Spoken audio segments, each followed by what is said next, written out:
Kung simpleng buhay na may peace of mind ang hanap mo, yung bahay na di ka gigising ng 3 hours before work dahil sa traffic, baka ito na ang hinahanap mo.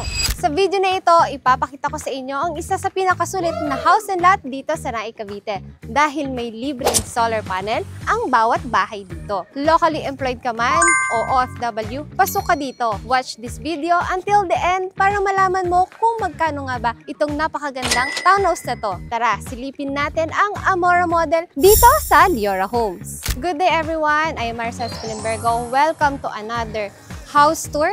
For today's video, nandito tayo ngayon sa Leora Homes Naik na located po dito sa Barangay Malainan, Naik, Cavite. For today's video, gusto ko ipakita sa inyo ang isa sa pinakamagandang property dito sa Naik na may solar panel, may 2 water tank, at may libre pang door and window screen. So, start na natin yung house tour dito sa Leora Homes.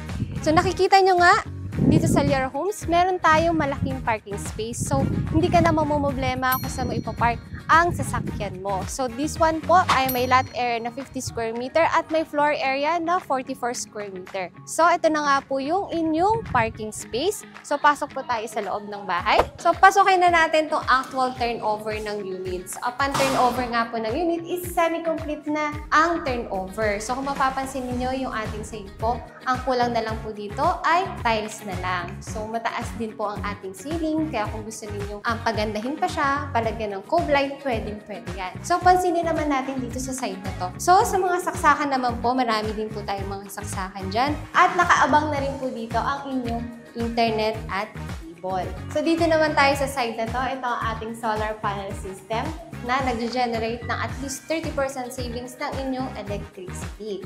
So, dito naman po sa side na to, kasama na rin po ito upon turnover, may insect screen windows na po nakasama. So, this will be nga your living area at dito naman po ang ating dining area. So, ang kagandahan dito, dahil nasa likod po ang ating kitchen area, mas malaki pa po yung space na makukuha ninyo. So, dito naman po tayo sa bathroom area. Yan. Kompleto na po yung accessories dito. Naka-tiles na po siya. So, wala na kayo masyado pang ipapagawa. So, pwede na lang kayo magpalagay ng kurtina dito. Shower curtains, di ba? So, okay na yan. So, dito rin nakakonect yung ating water tank. Makakatipid pa kayo sa tubig. So, pwede siyang pang-flush ng ating bowl. Pwede nyo rin pong gamitin na pang-shower, yung fresh water na nakolect ninyo. So, doon naman po tayo sa likod. Para mapakita ko na sa inyo ang ating kitchen area. So, dito sa ating kitchen area, punta po tayo dito para po makita nyo yung kitchen. So, ito nga po ay naka-tiles na rin siya. So, kompleto na po yung accessories. At dito sa part na to, makikita nyo po dito yung 2 water tank na kasama. So, yan, yung ating fresh water collection at ang ating rainwater collection.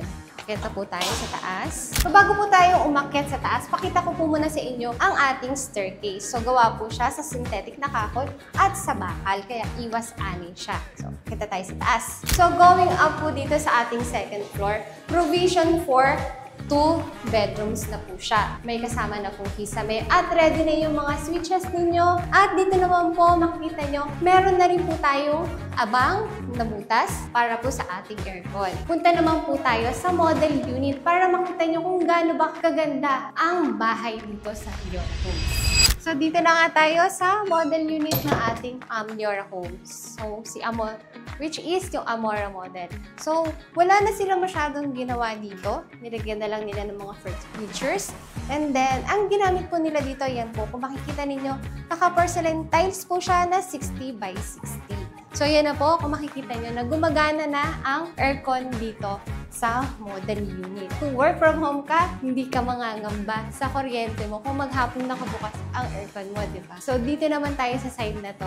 So, dito sa baba ng staircase, dito nila nilagay yung modular cabinet sila. So, kung gusto nyo naman, dito rin po yung inyong entertainment area. So, pwede yan. So, dito nga yung kanilang dining area. Naglagay na lang po sila ng mga cabinets dito. So, kung sa side, ang ginawa nila dito, ginawa nila tong pantry. So, dito pwede nyo pa ilagay kung anong anik-anik, di ba?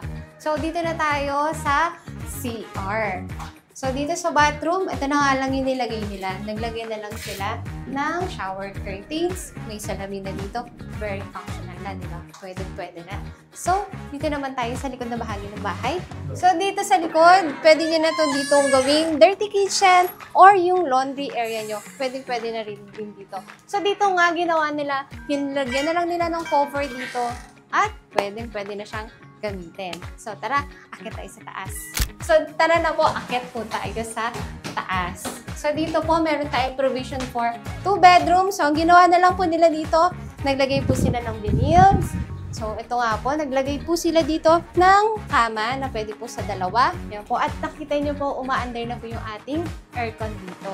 So, pasok naman tayo dito sa pangalawang bedroom. So, ito na po yung naging master bedroom nila. Yan po, may queen size na kama. At dito naman po sa side na to is pwede nyo pong gawing office area. Yan, kung work from home, pwede yan dito. Lagay lang po kayo ng table dyan. At doon na tayo sa part na gusto mong malaman, magkano nga ba si Leora Homes? So, usap po tayo sa baba. Ito na po yung part na gusto ninyong malaman, magkano nga ba si Leora Homes? So, dito na po nagtatapos ang ating house tour. Kung nagustuhan niyo po itong property nito, please contact us. And kung hindi pa kayo nakasubscribe sa aming channel, please like, subscribe to our channel, and click the bell icon para lagi kayo notified kapag may mga bago kaming property na kagaya nito. Again, this is Marcel Splimbergo. Thank you for watching.